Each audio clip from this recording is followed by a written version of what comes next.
The first two editions of the now Grade 2 Charlestown Classic went to the local horse. The local horse was Researcher, the Jeff Runco trainee.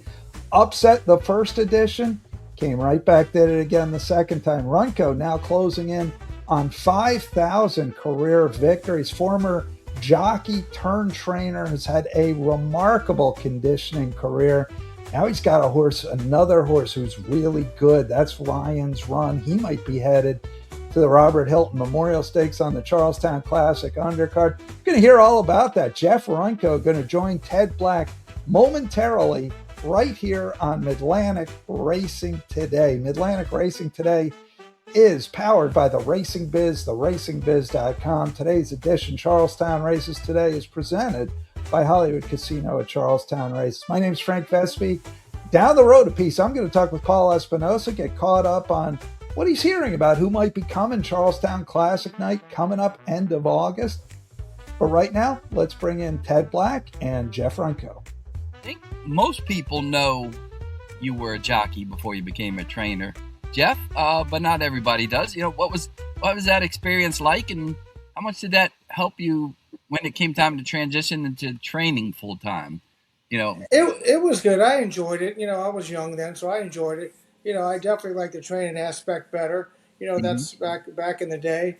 But yeah, it helped me. You know, because when I learned to ride, you know, you started from the ground up. You know, you were a hot walker, a stable employee. You did that for a couple years, and then you learned to ride the pony and start slowly. And so it's not quite that way as much as it was back then. And then you transition, you know, to a jockey, and you ride a lot of horses. I worked for one guy who had my contract, and you know, he did. You know, I just worked under him for a couple of years before I started riding, and then after I got going, I went out on my own and rode for a few years. You know, won a few races and so forth and so on, and then got a little heavy, got tired of fighting my weight, and decided to try the training. You know, any one or two trainers have the biggest influence on you as far as what you needed to do to be a successful trainer once that career started, Jeff? Not as much. I mean, I had the guy that I worked for when I was, learning to ride. You know, he taught me a lot about horses and how to take care of them. So he probably showed me as much about taking care of horses and the way to do things when I was learning to ride.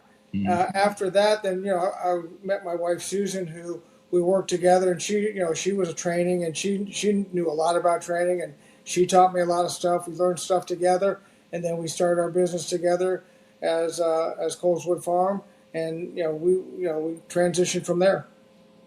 Yeah, that's another aspect I think people may not appreciate, Jeff, as much as we've talked about over the years, is how big an influence Susan's been on you in terms of the horses. I mean, she probably doesn't get enough credit as far as how good Coleswood Farm horses have been over the years. Oh, she doesn't get enough credit. She is, she takes care of all the stuff on the farm, and she does, all the breeding aspect, and she's really good at it. She does a good job at it, and together we work good as a team. I do a lot of the stuff at the track. She takes care of the farm and all the breeding stock and all the mating, the stallion picking, and she foals the mares, and a lot of times she'll ask me a question about I'm not even sure what the answer. Like, who's that mare in foal to? Who's I forget who was it, but she's once I get into the track, then I know exactly what we're doing there. So she takes care of this end of it, and I take care of that end of it, and we work together on different things all the time about where we're running the horses. I bounce stuff off her constantly. Say, what do you think about this? And she'll bounce stuff off me. What do you think about that? And, it works great. It's been a great combination. She works hard and does a great job of it, for sure. No, understood. I know you've mentioned it a number of times. So when I've interviewed you over the years, and I've interviewed Susan as well at the track. So I'm glad she gets a little more of a soundbite there. And obviously another big part of the team is the jockey. Arnaldo Boca Chica, you guys went a lot of races together, took down 7 Breeders' Classics in one night a few years ago. But he just brings so much to the table. And I think you mentioned, even after the night when he won 8, he won 7 for you, and I think the next morning he was the first guy at the barn.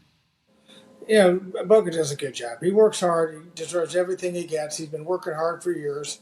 He gets a little bit more time off now just because he deserves it, but he still works, 5 days a week, 4 or 5 days a week. Might take one day off a week, but when I need him, he's there. I send him a text, hey, we got breezers. I need you all morning. He's there, Mm-hmm.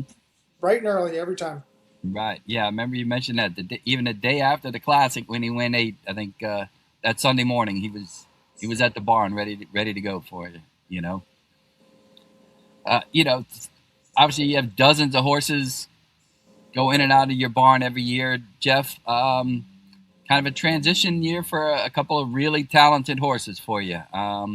Maudib recently retired, tremendous career for West Virginia bred for David. Coastal Mission, I believe, was retired at this point, or is he still in Yes. train? Yeah, Nope, okay, he's retired. right, Yep, him and Madib go out together every day and have a great time. okay, Two millionaires. yeah. You know what was it like? Training both of them. They had a chance to actually run against each other a couple of times, but what was it like? First of all, with Maudib, I mean, just a hard knocking horse that was excellent 2 turns, 3 turns, won his first 10 starts, and second in the Charlestown Classic to a horse that went on to win a Grade 1. He's just a phenomenal horse. I mean, they're so rare. Him and Coastal Mission both, but Madib is just he's such a great horse and such a great personality on top of it. We love the horse to death. We just he's what helps you get up in the morning. Horses like him because he's just so special. He's just so much fun. Just like Coastal Mission, he was such a blast too. Coastal Mission, you got to take him on the road, so that was exciting. Always to be able to go to New York with him and parts and win a great stake with him. But the two horses together were just super horses, and they were just the highlight of my career. And it was hopefully there's something in the future like that, but you never know. They're tough to come by. But both of them have had a great career. They were great to horses to train, and you just can't say enough about them. Before we get to the main one, you have Maudib's full brother, Duncan Idaho, which most people wouldn't guess was his full brother because Maudib liked the 2-turn and 3-turn races. Duncan Idaho is the best 1-turn sprinter there right now. Been for the past 2 years. What's it like been training Duncan Idaho and having a full brother who's completely different from his older full brother, Jeff? He's just a different kind of horse. I mean, Mm-hmm. he gives it his all every time. I mean, you can't take much away from Duncan Idaho. He's fast. He loves what he does. He wants to do 4.5. He's gotten very good at it. So we want to keep him in the niche that he's good at, and he's a great horse and nice horse to train, and it got a really good personality also. All the horses out of that mare had great personalities. And then speaking of the transition, Coastal, Coleswood Farm horse, great career. He's retired, but now there's another one set to kind of pick up the pieces. Ryan's Run, I mean, just been exceptional through the first 4 starts of his career. Already taken down 2 stakes. Win going 2 turns. The first time he tried him going 2 turns. Looks like the sky's the limit for him in West Virginia bred races. And like we talked about, I'm sure you're considering the Hilton. That would be pretty much an ideal spot to run for that kind of money on your home track. Yeah, he had a workout this morning. Had a really nice workout. I really like the way he did it. So that's we decided that's the spot next. We're pointing towards Robert Hilton. We're gonna see how he does from there. That'll be a step up for him against open horses. But no better place to try it than your own home track. Walk around your own stall. So this is the time to try it, and then we'll see how he goes from there. Does it remind you at all of Coastal Mission or Maudib or anybody else in terms of not just his ability, Jeff, but his mannerisms, his personality, anything of that nature? Well, he's got a little bit of a different personality, a different kind of horse, but Mm-hmm. his talent level has shown pretty darn good. So we're happy with what he showed, and that's what you like to see early on with the young horse. That they if you hope to have something like a Coastal Mission or a Madib, they come out running like that, and then you just take it a step at a time, and then once you get to that level where you think you're ready for that bigger step, which he's going to be in Robert Hilton, then you go from there. And he's ready for that. I think he deserves that. And we'll see how he goes through it. But he had a great workout today. He'll get one more late next week, and then we'll hopefully everything go well and we'll be ready for the 28th. Yeah, no, it looks like the sky's the limit for him. I mean, he stretched out going 2 turns like he was, just ready for it from day one. And big night, Charlestown Classic. You won the first 2. People forget, might have forgotten that by now, but you won the first 2 with Researcher. Maudib was second, and then I think come back and was fourth. Coastal Mission tried it one time, I believe was fourth, and of course Coastal Mission did win an open stake race one night on the undercard. He won the Russell Road when they had it. Fortunately, they don't have it anymore. But what's it like, for a local trainer like yourself, Jeff, to know, you can go toe to toe with those guys shipping in from out of town, Mott, Safi, you name it. I mean, you and of course, and Tim Grams took down one of the classics, with his good horse running to love you. So, what's it like for you and the other local trainers knowing that when they come to Charlestown, that there's no easy pickings just because you guys have West Virginia breds. Well, it's these horses are acclimated. It's these guys that come into town. They do a good job and they have tons of great horses. So they get to try to pick the best one for the spot. But when they come here, it's a little bit different with the track configuration. And these horses that we have here, they're used to it, so that helps them. That gives them a little bit of edge. But the bottom line is you got to have the horse. You got to have the horse to be able to compete with them. And I've been, like I say, in the past, I've had a few horses that have been good enough to do it. So you got to have the stock, and if you have the stock, then you have a good chance.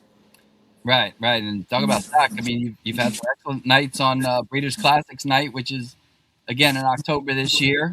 And you mentioned, that's like Breeders' Cup for you guys. It's like having that night of stakes races for all the West Virginia breds, and knowing, you come ready for bear, whether it's the Classic, the Onion Juice, the Cavada. I mean, you're gonna have your horses lined up and geared up and ready to go on that night.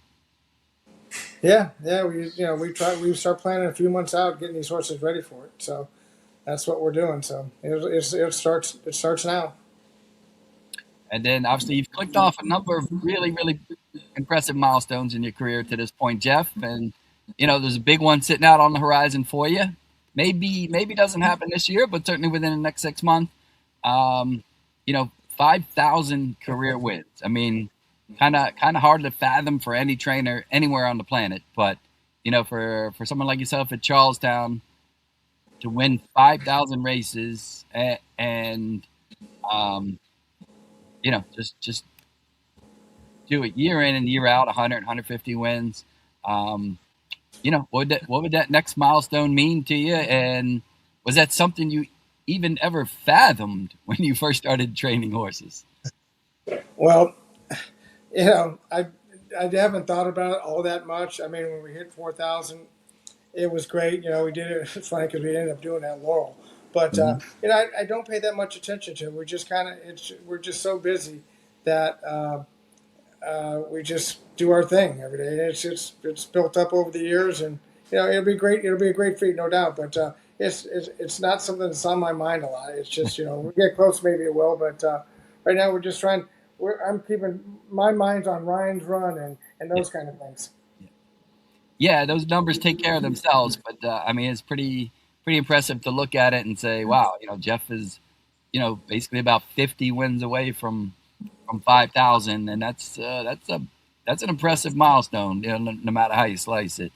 One other thing is, we've talked about obviously what Susan's meant, Boca. How about the owners? I mean, David Rame has bought some really nice horses for you. John Link has been there. You trained a few I've seen for Funkhausers at time. Huntertown had right, Huntertown, Steinman. What's it like having that array of clients that are willing to breed nice horses, buy nice horses, and trust you to have them ready for all the big nights? Well, we've established, we've grown with these owners over the years, and we've got a great relationship with us. We've got a great rapport with them. They know what we do. They know how hard me and Susan work to try to keep things going, and just treat them well. And they've been phenomenal for us. David's you can't say too much about it. He's just a great guy. Eric Steinman. They're all super people. We just try to keep them going. It's a tough game, so try to keep them in the game and do the best we can for them. And one last thing, I know Ryan's run is heavy on your mind right now, and I think a lot of the fans are really looking forward to seeing what he can do in the Hilton.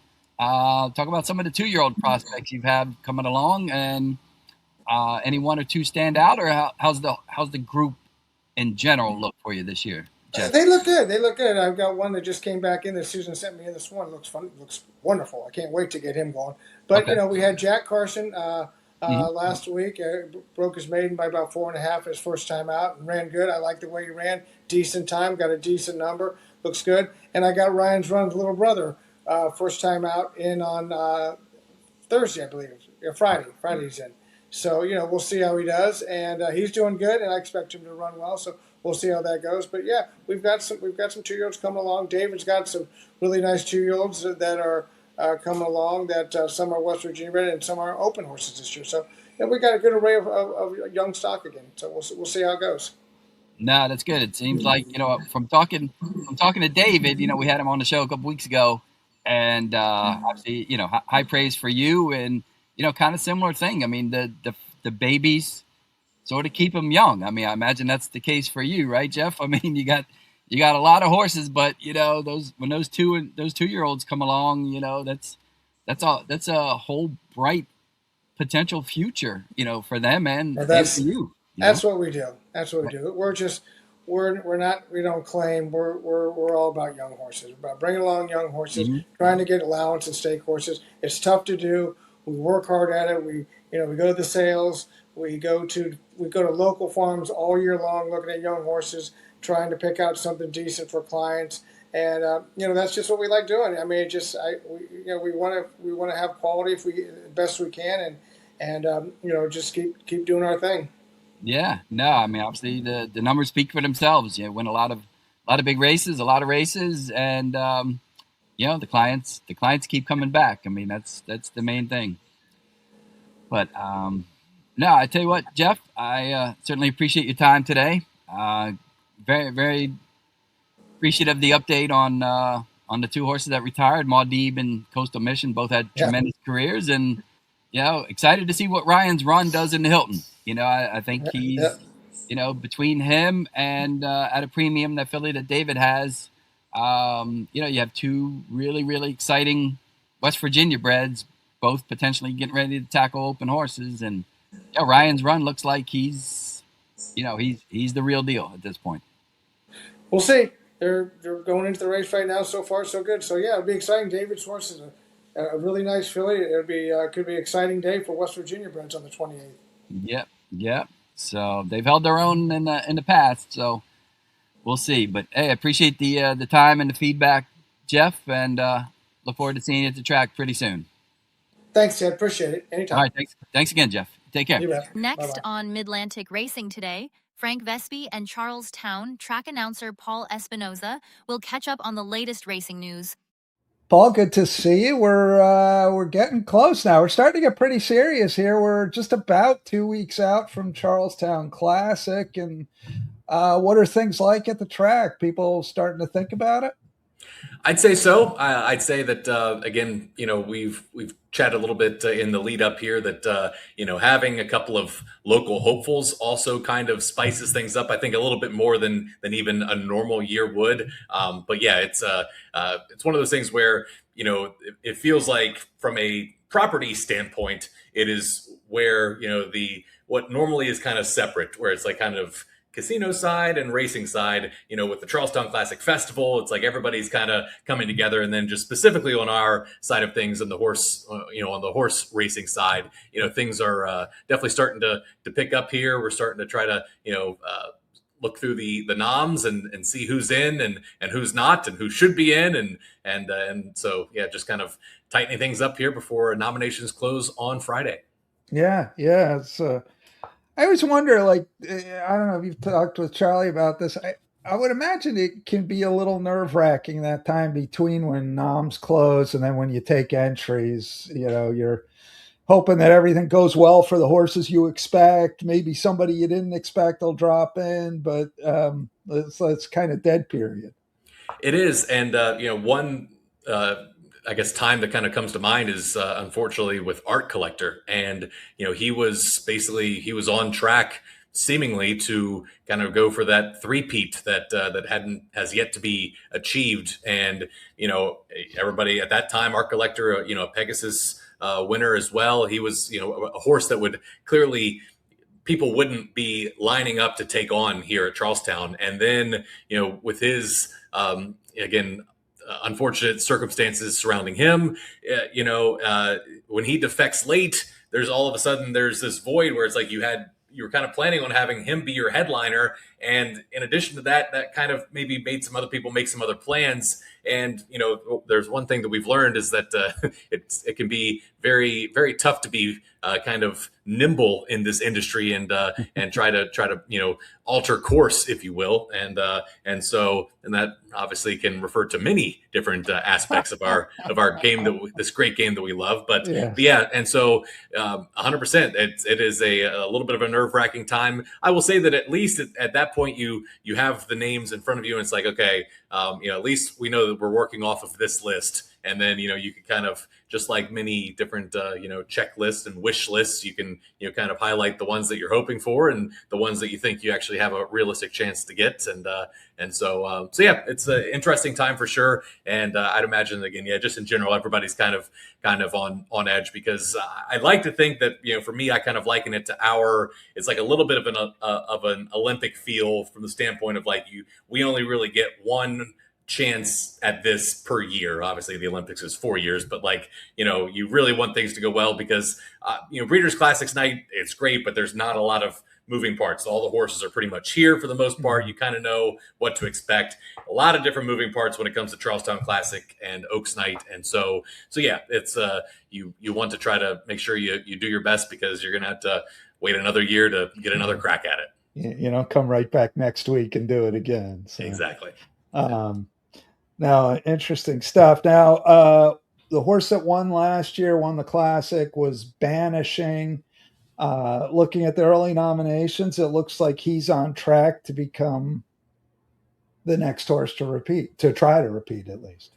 Yeah, I'd say that again right now that he be the kind of one of the early favorites. Obviously, I remember last year he kind of, I don't want to say slipped by me, because I think I had him maybe. It was something to 2. I think it was either 5-2 or 7-2 on the morning line. I think I made obviously Skippy. I felt like it was obvious to make Skippy the morning line favorite, because again, back-to-back winners, a winner of the race.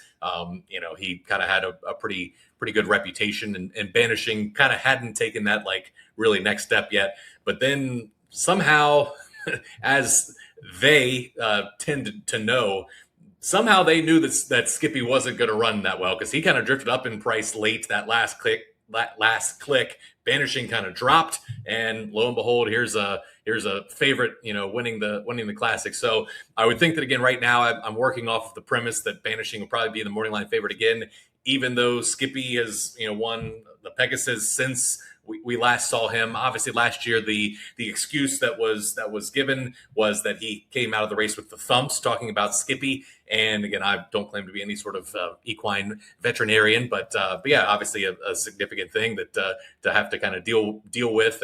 And so, assuming that he has had, a good lead up to the race after his race at Monmouth, I would expect that we would see the real Skippy here. You'd certainly hope.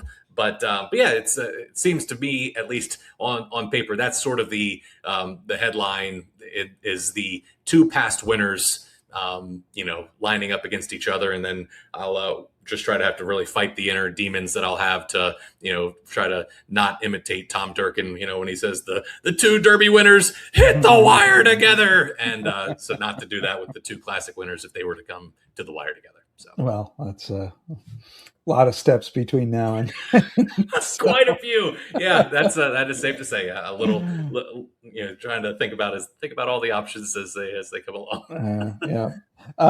Willie D's Barbadian runner among the others you're expecting. Anybody else in your mind moving into the probable category yet, or not yet?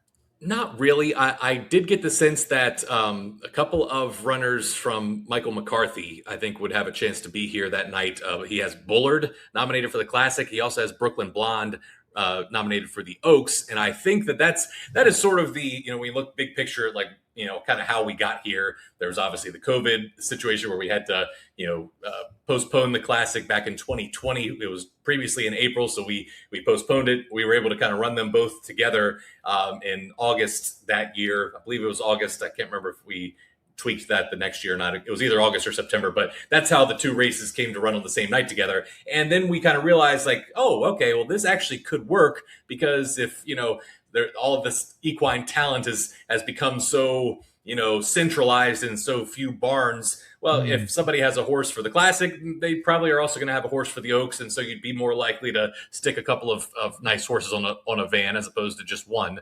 And so that might potentially be the case with both Bullard and Brooklyn Blonde, and we hope that obviously we pick up a few more along the ways. But yeah, nothing, no other names that have kind of piqued my interest. Or again, I haven't really heard of any names, period, but not just names that didn't pique my interest. But yeah, it's we'll kind of see. I think that again, you hope that once everybody kind of sees the noms, that they'll be able to kind of start making their moves. Some interesting times out west. I previously was kind of, I liked the idea of when it was Nisos and journalism, and then, Knightsbridge kind of became the new shooter out there, that, maybe they would scare some horses our way, from across the country, from California to here. But then now that Nisos is retired, journalism is retired, I don't know, there might be some more people that would be willing to stay home and take on Knightsbridge in California. And so not the best development, I don't think, for us, but yeah, it'll be interesting to see how these next couple of days shake out. I was also telling you off camera that right now, with the Saratoga sale going on, I think a lot of obviously the movers and shakers are kind of preoccupied with that, and so we're hoping that we'll get a little bit of a late push here now that sale is winding down as well. Yeah, no. As you said, I think last week, a lot of trainers wait till the last minute to nominate. So we'll see how it all shakes out there. Now, the first trainer to win the Classic, won 2 Classics in a row. That was Runco. He's going to be back in the Oaks, the Hilton, with his very good 3-year-old Ryan's Run. And he looks like he is a serious horse. He's not just going to be kind of in there for fun. He's going to be in there with a real chance to win it. And again, it's interesting. We will always, as long as the Classic is at this point of the calendar, you're always going to be competing against Saratoga mainly. Again, Del Mar to an extent, but not really. Obviously, they're not. Saratoga is the one that we would typically have to worry about competing with. This is a case where it's like when you have that horse Englishman that we've previously spoken about and how freaky good he is. It's like, I get it. It's a grade 1. It's Saratoga, everything that comes along with it. But, at the same time, it's a $500,000 race here, the Robert Hilton Memorial. It's 2 turns, and so that that can be a plus and a minus, I guess. If you were trying to do your sell job, it can be a race where you can use it as sort of a jumping off point to another race. We've seen a lot of horses go from our races to the Parks races, a couple weeks afterwards on, Pennsylvania Derby at Cotillion Day up there. And so I know Society was one that came to mind. That was obviously Oaks to the Cotillion, but it gives you that chance where it's like, okay, if you want to avoid Englishmen and then also kind of, take on this extra variable of a second turn, maybe you have a horse that you think might want to stretch out a little bit. It gives you that opportunity. And so all that being said, I think Ryan's Run is going to be a formidable horse in there. No real firm commitments in terms of names that we know will be in there to take him on. But yeah, I would think that he would certainly be, one of the early choices. I could see him being pretty short, relatively speaking. I think he's going to be a real threat to whoever shows up. Yeah, and it could be a good night for the home team. A lot of times it's not a great night, at least on the racetrack for the home team. But this could be a good one because you got Ryan's Run. You also have the filly for David Walters at a premium, who I guess hasn't shown up at the Oaks nominations yet, but is going to show up as. Yeah. All indications is that she will be pointing to that race. And again, I think we certainly hypothesized that would be the case. I do know that she is going to be also nominated to the Sadie Hawkins that night, just in case she somehow gets excluded from the Oaks. And I will just say this: with her already being a stakes winner, if she gets excluded from the Oaks, then it's probably means that we got a pretty nice field. I would think. And so that's one of those things where again.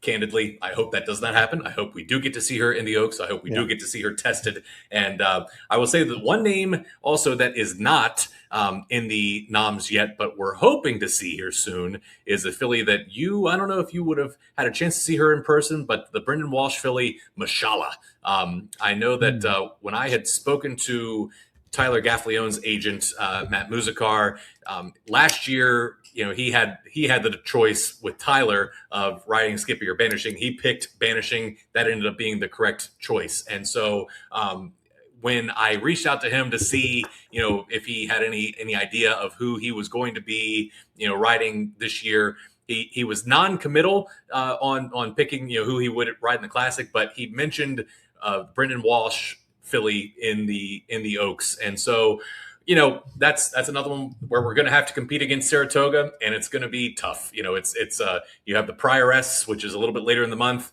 It's obviously a prestigious racetrack. What you have going for us is that obviously we have the richest 3-year-old filly stakes race in North America.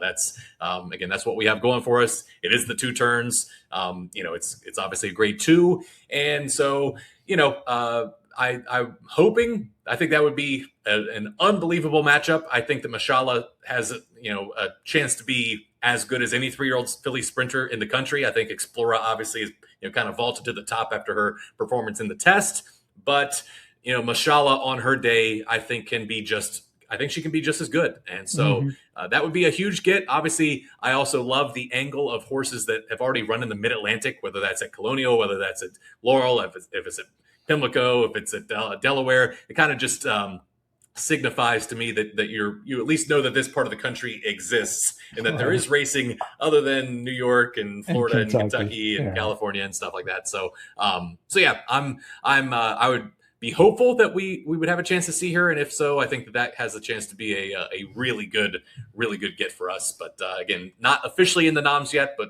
we're hoping that she's going to be one of the ones that trickles in last minute. Are there other horses you are thinking of hearing about that seem likely for these for the big open stakes? I think we talked about Barbadian Runner, obviously being being there in the Classic, and so that's kind of the big 4, if you will, where it's Banishing, Skippy, Willie D's the runner up last year, and then Barbadian Runner, the Hilton winner.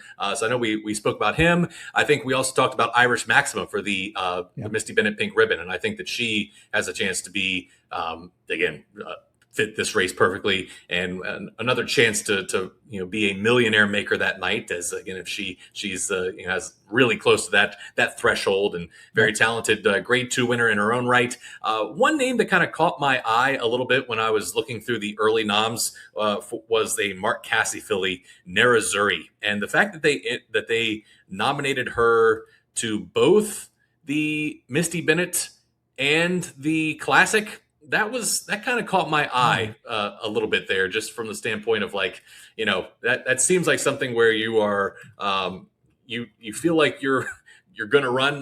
We talked about that with At a Premium, where you're kind of covering your bases. If she doesn't get into the Oaks, at least she's nominated to the Sadie Hawkins. Nerazzurri, she ran in the Oaklawn, or rather in the Apple Blossom, ran in the La Troyenne, so she's been keeping pretty good company here. She is graded stakes placed.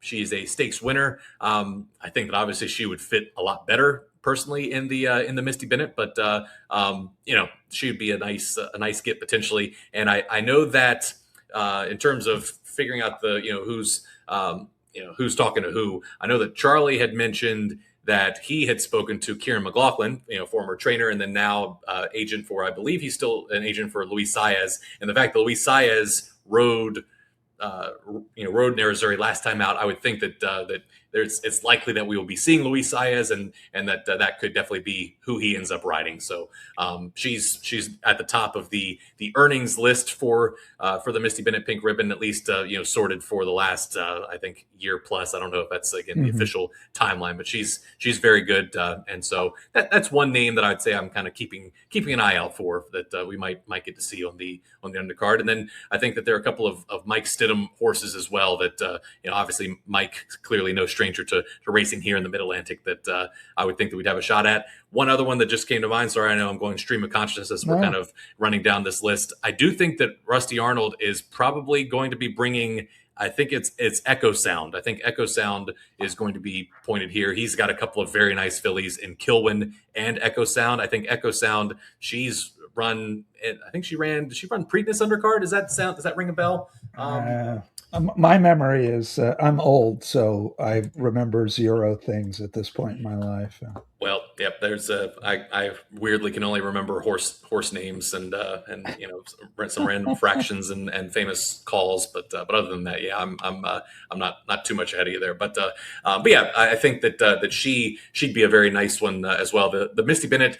We've had a very nice run here, in recent years, where we had Fava, Society, Mystic Lake, obviously a number of very talented fillies. I noticed that Mystic Lake has not been working for Safi, and so he's somebody that has been obviously a little occupied at the Saratoga sales, so we haven't officially seen kind of what his armada.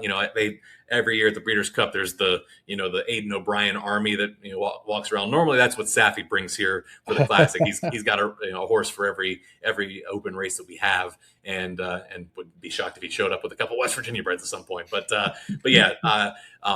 So I know that Mystic Lake, I'm not expecting her to be among those, and so she's the defending champion. She goes Classic Oaks, Misty Bennett Pink Ribbon double last year. It doesn't look like she's going to get a chance to defend her crown in that race. But I think that I bring all that up to say that we've had those like headliners where, that's a division where it can be kind of tough to fill some races. It feels like this year we'd actually have a chance to maybe get a little bit more of a little bit more quantity to match up with the quality that we have, because there's not going to be that one or two horses that are going to scare everybody away. Right. One thing I want to ask you mentioned Luis Saez and Gaffleon, and that they are maybe expected to be coming back. Do you guys feel like getting the big name jockeys to come to Classic, does that move the meter for you at all? I think what it does is it gives, because this is talk about just a blast from the past. So that year that we postponed the Classic to August or September, again, I apologize for not remembering specifically, but we actually had to have, think about the crazy times that we lived in. We had to have local jockeys ride these big horses that were coming into town. And so, that was kind of a wild twist on that. And so that's how you end up with Carlos Delgado winning the Charlestown Classic aboard Sleepy Eyes Todd. And so the thing that it does, and again, I don't want this to be seen as disparaging to our colony, but there is obviously a comfort that these big time connections have with certain jockeys. And so I feel like that's sort of the whole reason why we're on a Friday night instead of a Saturday. It's because we want these jockeys from out of town, whether it's California, Kentucky, New York. We want them to be able to hop on a plane, make it here to Charlestown at night, and then they can be back, riding at their respective colonies the next day, because normally Saturdays at those places are going to be big days. And so that's what I think that more than anything, it just allows. You want to try to take away all the variables that trainers could think of to not bring a horse here. And so I think that the ability to get the rider that you want for your horse, I think that's the biggest thing. That being said, that's not to say that there isn't also a human element of, there are people that are out there, it's not quite the Saratoga walk that these jockeys have, where they are literally walking like between painted lines, but they are walking out there on the rail, and so the fans do get a chance to get up there and see their their favorite jockeys up close and personal. And so I do think that is it's definitely a plus. But the biggest thing is, again, with the horsemen wanting to make sure that they are able to get their jockeys of choice for that night. Yeah, no, that makes perfect sense because you already have to overcome. It's a bull ring. You have to overcome, location. It's far from where a lot of these horses are. So if you could, it's at night. You have all these different things that a trainer might decide that's enough of an excuse. If you could eliminate that one, that makes sense to me. The one thing that we've also found helps with that is money. We found that money can help kind of help them overlook some of those things. And so, Sure. That's one of the tricky things that, and Charlie and I, candidly, we had a little bit of a talk earlier today just about, kind of where we were. And when it was just the Classic, that was, obviously the Classic and the Oaks kind of came around at the same time. But we hadn't really built up the Robert Hilton Memorial, the Misty Bennett Pink Ribbon. Those obviously weren't really, on our radar at the time. But when it was just those races, you could kind of pour all of your resources into that. And back when you get the horses like a Game On Dude to come here, it was 1.5 million for the Classic. Now we're at $1 million, and it's kind of a crazy thing to say, but it's like, does $1 million go as far as it did back then? Not really. So it's like, what if $1.5 million back then was the threshold to get people to overlook some of those variables that you spoke of, what would that number be now? It probably would be north of 2 million. And so, but at some point it's like, what are you getting for that money? And so it's always going to be a tricky balancing act. I know we've spoken about our personal views on it when it comes to how to allocate that. And, again, we are not fans personally of the $100,000, stakes every month type of thing. We kind of like concentrating it, taking one big swing, and then, hoping that the rest of the year kind of, takes care of itself. And you're going to still end up getting, the backbone of your product, still has to be very strong. But, just another little thing that you got to kind of try to take into account is how to move the dollars and cents around to make sure you're getting the most bang for your buck, and sort of like, I guess, advertising in some sense. You're never going to get a perfect answer as to what the perfect way is, but you can only do the best with what you have. Yeah, no, that's about all we can do. Anything else we should be touching on right now? I don't think so. I think that, next week, I'm hoping that, again, we'll have, obviously at that point, we'll have a better idea of what the official noms are looking like, and who the late ads are. And I guess the one thing about people that wait to the last minute is that you kind of hope that maybe they are, they're going to be the ones that are, serious about getting in there. So, definitely going to be hoping to see some fun names pop up there, and just continue to kind of watch the morning workouts, make sure that everybody's eating every oat and in tip top shape to show up here for what should be a big night. I know that, again, I will just say that, we obviously, talk a lot about the racing stuff here, but, we are, I think, from a property standpoint, we are anticipating this being the biggest crowd we've ever had at Charlestown for the Charlestown Classic Festival, which admittedly the festival part of it is still relatively new. It's within the last couple of years we've kind of started that. This year it is the Jefferson County Fair was a week earlier, and so we won't have to compete with that. Talk about redneck probs, and again, I'm one of those rednecks that again grew up going to the Jefferson County Fair. So again, don't mean to disparage my people, but yeah, it's just one less thing to have to compete against for people to show up. And so we're going to be over 20 food trucks, got all the live entertainment, and plenty of food and beverage options for one and all. And again, people young and old should be able to come out and enjoy what should be a great time. Obviously, we hope that you get to enjoy. We put on a good product from a racing side, but if that's not your thing, still going to be something out here for everybody that night. And so definitely looking forward to that. Yeah, no, should be fun. When do you draw for that card? So another recent change. Last year was the first year that we drew Saturday for Friday. So our typical Friday, you would draw Tuesday for Friday, but we found out that 2 years ago that I think there was a Doug O'Neill filly that might have ended up winning the cotillion.